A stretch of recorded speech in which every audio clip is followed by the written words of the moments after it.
v1 by v2, अबे 4:1 आ रहा है। हाँ 4:1 इसने बीच में रोक दिया ना, 4:1 r1 by r2 का होल स्क्वायर, बिल्कुल सही। r को लिख देना r, इसको लिख देना r/2, तो 4:1 आ जाएगा। बिल्कुल सही बोल रहे हो आप लोग। अगली बात करें, अगला देखिए, ये वाला बताइए। ये क्वेश्चन मैंने आपको दिए थे, ये वाला 7th वाला क्वेश्चन कैसा लग रहा है आपको?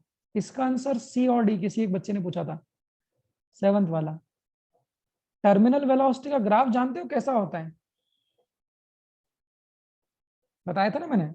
क्यों बच्चों, टर्मिनल वेलोसिटी का हाँ ग्राफ सर, कैसा पहले होता है? इंक्रीज करता है फिर कांस्टेंट हो जाता है। सर हाँ, लेकिन कोई भी चीज तो चलो, क्वेश्चन भी था।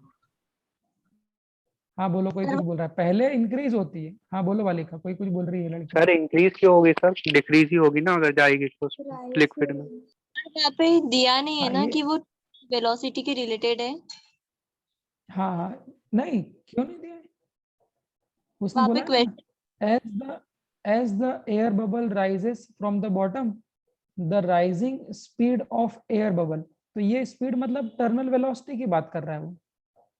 तो ये मैं आपको बताना चाहता हूँ, ये जो ग्राफ है, इस ग्राफ से आप जानिए बेटा, ये ग्राफ का मतलब ही है वेलोसिटी का टाइम के साथ या डिस्टेंस के साथ।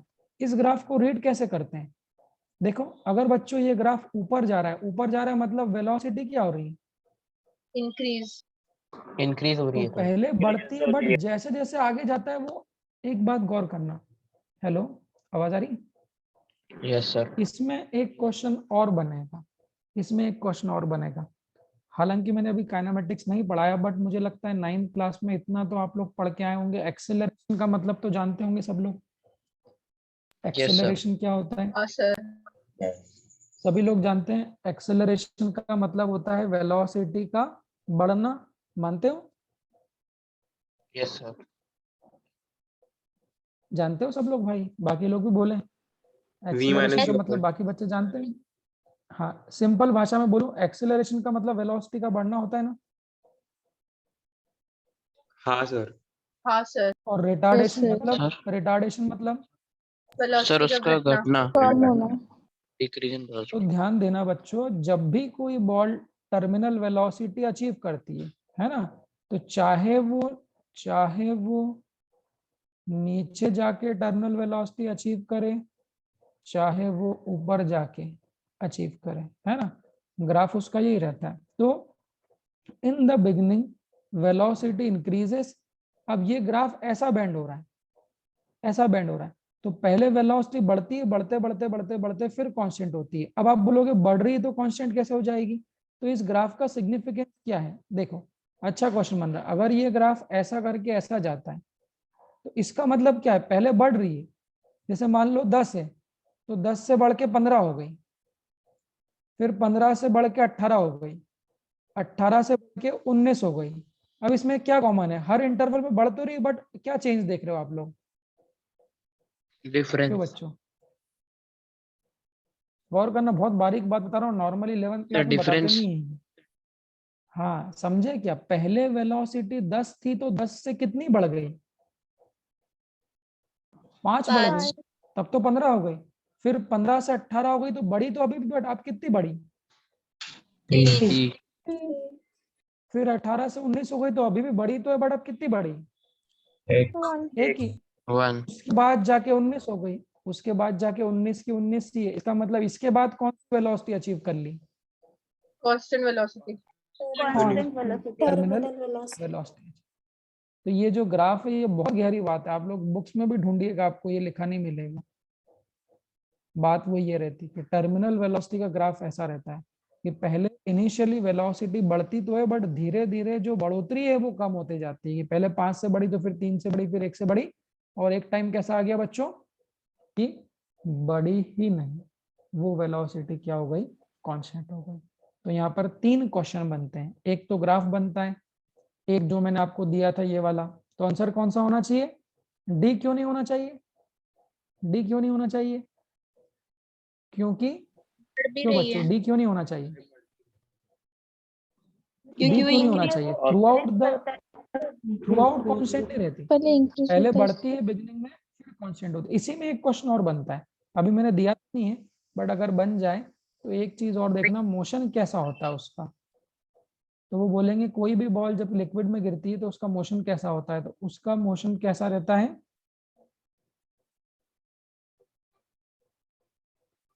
एक्सेलरेटेड रहता है। कब?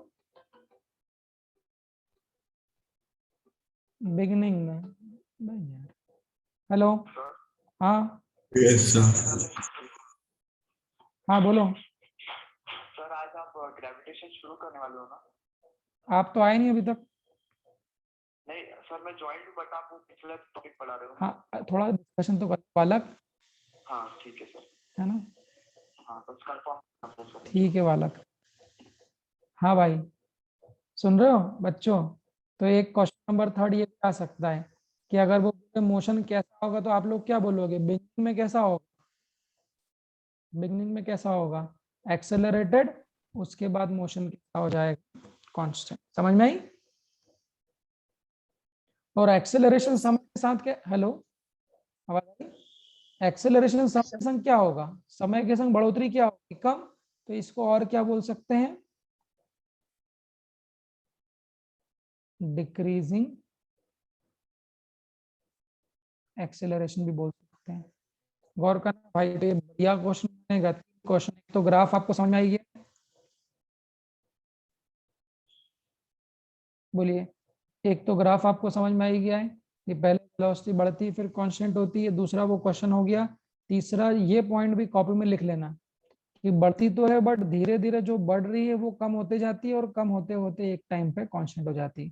तो इसको हम लोग क्या बोलते हैं, एक्सेलरेट मोशन। बट एक्सेलरेशन क्या हो रहा है, डिक्रीजिंग एक्सेलरेशन हो रहा है। समझे? इसको बोलते हैं डिक्रीजिंग एक्सेलरेशन। लिख लिया कॉपी में? सर हाँ बालिका। सर ये जो आपने बताया कि पहले इंक्रीज होता है फिर कांस्टेंट रहता है, ये सिर्फ इसके लिए है क्या, टर्मिनल वेलोसिटी के लिए, कि सब हाँ वेलोसिटीज हाँ के लिए हाँ, नहीं नहीं नहीं नहीं नहीं, सबके लिए क्यों बोलूंगा, मैं तो टर्मिनल वेलोसिटी बता रहा हूँ ना, कि जब सर भी फिर किसी बॉल को, सर फिर हम जब भी समझेंगे किसी कि बॉल को किसी, अरे ये तो क्वेश्चन इसी समझोगे कैसे, मतलब कि क्वेश्चन तो इसी का है ना, air bubble rises in the depth. तो एयर बबल भी तो एक स्फेरिकल ऑब्जेक्ट ही है, डेप्थ मतलब लिक्विड में। तो सॉलिड लिक्विड में राइज कर रहा है या लिक्विड सॉलिड में या लिक्विड एयर में, ये सब एग्जांपल तो टर्मिनल वेलोसिटी के ही है कि नहीं?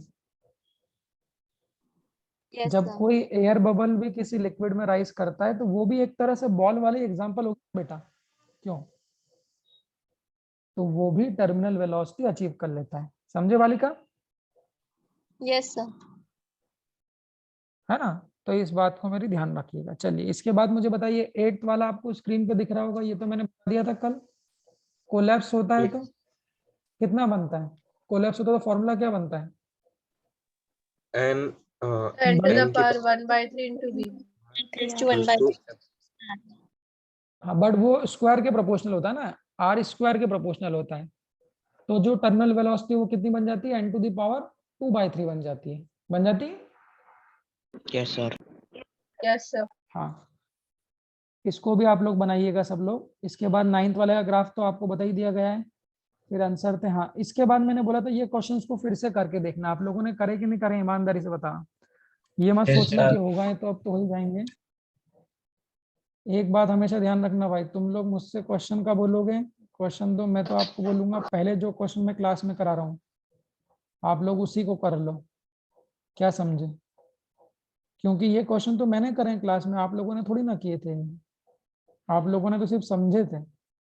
जब तक आप लोग खुद नहीं करोगे जब तक मत मानना कि ये क्वेश्चन आपसे बन जाएगा। मैं तो बता रहा हूँ इसी में अटक जाएंगे बहुत सारे बच्चे, आप करके देखना। क्योंकि वो आप लोगों ने थोड़ी ना किए, वो तो मैंने किए थे क्लास में। तो ये क्वेश्चन जिन लोगों ने अभी नहीं किए हैं वो फिर से करके देखिएगा बेटा, ये बहुत सारे क्वेश्चन है ना, अलग अलग टाइप के क्वेश्चन है, इससे आपके टॉपिक की प्रैक्टिस बढ़ेगी। ये वाला मैंने बता दिया था, ये वाले तीनों अपन कल डिस्कस कर चुके थे, इसको फिर से करना। ये वाला डिस्कस कर चुके थे, इसको फिर से करना। ये आंसर मैंने आपको इसके दे दिए, ठीक है बच्चों? चलिए सर वो तो 8th ये वाला 4 8th क्वेश्चन, वाले क्वेश्चन का ग्राफ। हेलो, ये वाले का अभी तो बताया। हाँ बेटा, डिक्रीज होगा ना सर, डालेंगे तो डिक्रीज होगी ना वेलोसिटी। क्या? सर वो लिक्विड में अभी अपन तो ने बताया, डाला तो सी वाला ग्राफ बनेगा ना? नहीं नहीं अभी तो बताया, डी वाला ग्राफ बनता है ना भाई, बढ़ती पहले बढ़ती फिर कांस्टेंट होती है, अभी यही तो बता रहा था मैं, यही तो कॉपी में बनाया था, यही वाला ग्राफ है ना वो, कि जब भी किसी यस बॉल को लिक्विड में देखो भाई, ये बात सुनना, यही सबसे बड़ी टर्मिनल वेलोसिटी में बच्चों के दिमाग में गलत फहमी होती है। ये इस बालक ने बोला, तो मैं आपको बता देता हूँ, यही सबसे बड़ी गलत फहमी होती है हमारे सबके दिमाग में, कि बच्चों को ऐसा लगता है कि जब किसी बॉल को किसी लिक्विड में डालेंगे और जब वो टर्मिनल वेलोसिटी अचीव करे, तो लोगों को लगता है कि पहले वेलोसिटी कम होगी और फिर कांस्टेंट होगी। क्या बोलते हो, मन में सवाल आता है ना ऐसा, क्यों बेटा? बट ये गलत है, ये गलत है। पहले वेलोसिटी क्या होती है, बढ़ती है और फिर धीरे धीरे बढ़ना कम होती है, Yes, sir. और उसके बाद क्या होती है, कांस्टेंट होती है। तो ये ध्यान रखना, ये मैं बहुत बच्चों के मुंह से सुना हूँ, और यही बच्चों को गलत फहमी भी रहती है। इसको अच्छे से ध्यान लगे तो एक काम करो, सुनो, एक छोटी सी बॉल ले लो, पत्थर टाइप की बॉल ले लो, और उसको पानी में डाल दो। भले ही आप उसको प्रैक्टिकली एज्यूम नहीं कर पाओगे, देख नहीं पाओगे, बट आपको कम से कम याद रहेगा। क्या वो समझे, क्या समझे? छोटी सी पत्थर की या किसी की बॉल ना, उसको पानी में लिक्विड में डाल देना और बोल देना हाथों हाथ कि पहले वो बॉल की वेलोसिटी बढ़ रही है, फिर धीरे धीरे बढ़ना कम हुई, और फिर क्या हो गई, कांस्टेंट हो गई। ठीक है बेटा, जिसने सवाल पूछा था? Yes sir. बोलो। इस पेज को चलो मैं लिखे रहने देता हूँ क्या। अब हम लोग हमारे नए सेक्शन पे आते हैं। किसने मेरे से पूछा भाई, ये बच्चा कौन है जो कॉल किया था अभी मुझे, एक बार उसका नाम तो बताओ, नाम तो बता, तेरा नाम तो बता, तेरा नाम तो बता। Sir, Shijit. ऋषिजीत, हाँ यार, ये ऋषिजीत। Yes. बेटा बेटा हाँ तुम सुबह 7 बजे कॉल मत किया करो पर ऋषिजीत, हाँ ठीक है सर। है ना, कभी कभी नींद बहुत गहरी रहती है। देखो मुझे पता नहीं चला कौन बच्चा कॉल कर रहा है, सही बात तो ये, किसी मेरे नंबर सेव नहीं किसी के, है हाँ ठीक ना, है। तो मुझे आइडिया भी नहीं कि कौन कॉल कर रहा है। अभी तुम 2-3 बार कॉल कर रहे हो, इसलिए तुम्हारा नंबर हल्का हल्का सा मेरे को याद होने लग गया था।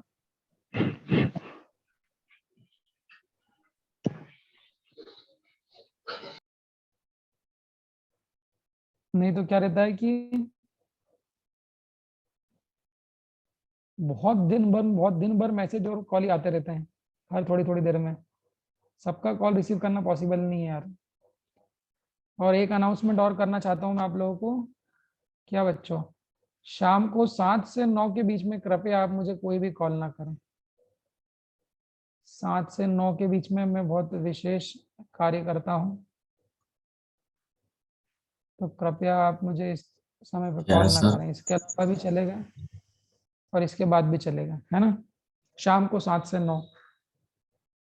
चलो, एक विस्कोसिटी में एक फॉर्मूला और बताना था, फाइनल फॉर्मूला, और उसको देख लीजिए क्या दिख रहा है, फिर चालू करूंगा ग्रेविटेशन ना। ये क्या दिख रहा है बच्चों आपको, सुनो, इसको क्या बोलते हैं, पॉइजनली, दिख रहा है, पॉइजनली, POISEUILLES, पॉइजनलिस फॉर्मूला, तो उसका नाम ही अजीब था बड़ा। पॉइजनलिस फॉर्मूला क्या होता है, इस पे चर्चा करते हैं अपन। ठीक है, लिख लिया आप लोगों ने ये फॉर्मूला। सबसे पहले देखो, this formula is used to find the rate of flow of liquid when, साथ साथ लिख लो, viscosity of liquid is considered. एक छोटा सा फॉर्मूला है, वैसे तो कभी नीट में क्वेश्चन नहीं आया इस फॉर्मूले में से, बट फिर भी बता देता हूँ, बाई चांस कभी आ जाए तो। लिख लो इसे सब लोग।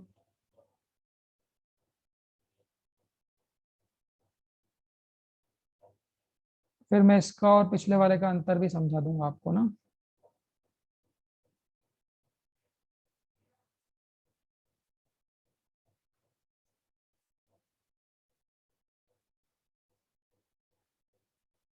फैज बेटा आज सर ये क्वेश्चन दूंगा चैप्टर का आपको ना। लास्ट टॉपिक है। हाँ ये लास्ट फॉर्मूला, ये टॉपिक तो नहीं बोलूंगा, इसको मैं फॉर्मूला बोलूंगा छोटा सा। फैस आज दूंगा बेटा आपको मैं ना। Okay sir.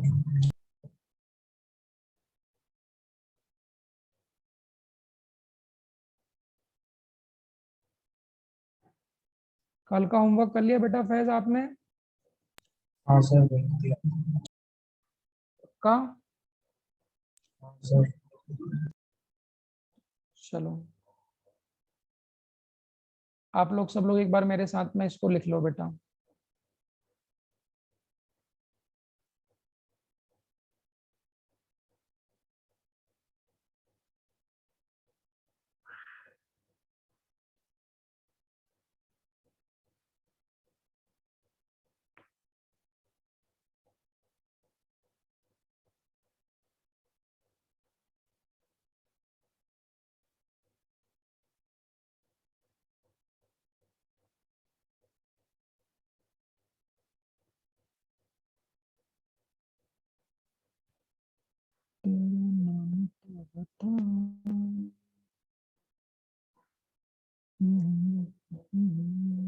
आज 9 बजे क्या रहेगा आपका? 9 बजे कुछ है क्या आज? फ्लूइड्स का टेस्ट। सब हाँ लोग सर, पढ़ के आज रखिएगा। Fluid at rest, fluid in motion और विस्कोसिटी, ये तीनों चैप्टर का आज अपना 9 बजे टेस्ट रहेगा बच्चों।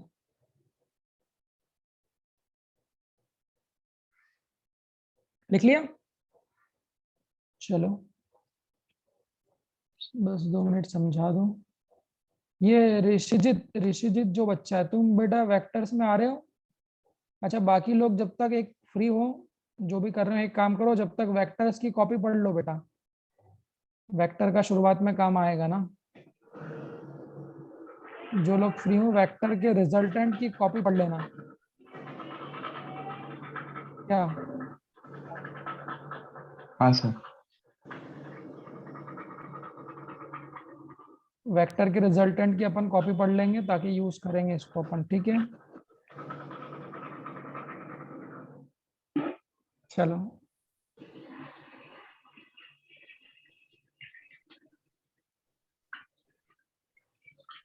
लिख लिया? तेरा नाम तो बता।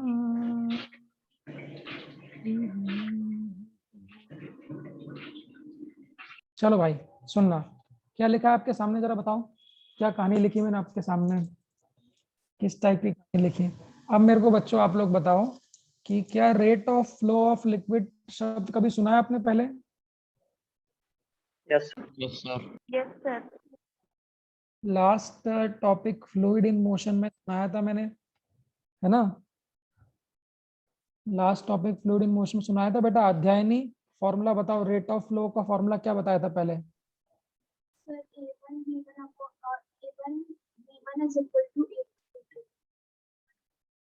ठीक है, तो अध्यायनी बोला रेट ऑफ फ्लो का फॉर्मूला। देखो रेट ऑफ फ्लो का फॉर्मूला तो वो तो equation of continuity, a1 v1 is equal to a2 v2 है, तो equation of continuity. Rate of flow का फॉर्मूला क्या होता है? Area multiplied by velocity. होता है कि नहीं होता है बताओ? क्यों बच्चों? Yes sir. Yes sir. बताया था। और अगर Yes, आप sir. लोग थोड़ा पुराना याद करो, सब लोग भाई बोलेंगे, जिनसे पूछेगा वो भी बोलेंगे, और सब लोग एक्टिव रहें। तो अगर पुराना फॉर्मूला आप याद करो तो मैंने बताया था कि रेट ऑफ फ्लो के 2 फॉर्मूले होते हैं। देखो ये लास्ट चैप्टर का है, याद है क्या? रेट ऑफ फ्लो को ही क्या बोलते हैं? एरिया इंटू वेलोसिटी, और दूसरा क्या होता है? V by T. V by T क्या था ये? इसको क्या बोलते हैं बोलो? Volume by time. सब लोग बेटा रिवीजन भी करना, तीनों चैप्टर का मैं ओरल टेस्ट भी लूंगा, ध्यान रखना। सारे फॉर्मूले 20 क्वेश्चन का टेस्ट। तो रेट ऑफ फ्लो का फॉर्मूला क्या होता है? एरिया इनटू वेलोसिटी, या फिर क्या होता है बच्चों? Volume divided by time. But ये फॉर्मूले कब थे? क्या लास्ट वाले टॉपिक में फ्लूइड इन मोशन में विस्कोसिटी को कंसीडर किया था क्या? No sir. चेक कर लो, जब बर्नौलीज थ्योरम लगाई थी जब इक्वेशन ऑफ कंटिन्यूटी लगाई थी, rate of entry, rate of exit, pressure, Bernoulli, जो भी सब मैंने बात करी थी बर्नौली, वहां पर क्या कहीं पर भी मैंने लिक्विड की विस्कोसिटी की बात करी क्या? No sir. कहीं पर भी बात करी थी क्या लास्ट? ऐसे समझना होता है, जब हम ऐसे समझेंगे तभी समझ में आएगा कि टॉपिक एग्जैक्टली है क्या। कि पिछले वाले चैप्टर में लिक्विड की विस्कोसिटी, विस्कोसिटी का मतलब गाढ़ापन होता है, तो लिक्विड के गाढ़ेपन को हमने कंसिडर ही नहीं किया था। तो वो सारे जो फॉर्मूले बने हैं आपके रेट ऑफ फ्लो के, बर्नौलिस के, वहां पर सब जगह विस्कोसिटी को नेगलेक्ट किया है बच्चों। तो ये ध्यान रखना, जब भी आगे से फॉर्मूला बोलोगे ना, एरिया इनटू वेलोसिटी और वॉल्यूम अपॉन टाइम, तो यहाँ पे क्या बोलोगे? इस फॉर्मूले में किसको नेगलेक्ट किया है? Viscosity of liquid is neglected. But सवाल क्या है, अगर विस्कोसिटी ऑफ लिक्विड को कंसिडर्ड किया जाए तो फिर रेट ऑफ फ्लो का फॉर्मूला क्या होगा बच्चों? वो हमको कौन देता है? पॉइजलिस फॉर्मूला। अब इसको पढ़ो फटाफट, क्या लिखा है? पॉइजलिस फॉर्मूले का यूज क्या होता है? This formula is used to find, बोलो बच्चों क्या होता है? Rate of flow of liquid कब? When viscosity is considered. सही है। बस तो आप लोग देख सकते हो, ये क्या है? एक पाइप है भाई, इस पाइप का क्रॉस सेक्शन रेडियस कितनी है? r, लेंथ कितनी है? l, p1 p2 क्या है? देखो यहाँ पे p1 p2 क्या है? These are the pressure. these are the pressure at point A and p2 is the pressure at point P। तो बस अगर विस्कोसिटी को कंसिडर करेंगे तो रेट ऑफ फ्लो का फॉर्मूला क्या होगा? तो एक फॉर्मूला तो दोनों जगह सेम है, देख रहे हो दोनों जगह सेम कौन सा है? तो वॉल्यूम अपॉन टाइम यहाँ भी है और वॉल्यूम अपॉन टाइम यहाँ भी है। बोलो बच्चों, सही है? Yes, sir. Yes sir. तो अब आप कह सकते हो चाहे विस्कोसिटी को कंसिडर करो, चाहे विस्कोसिटी को कंसिडर मत करो, वॉल्यूम अपॉन टाइम तो हो गई। बट अगर विस्कोसिटी को कंसिडर नहीं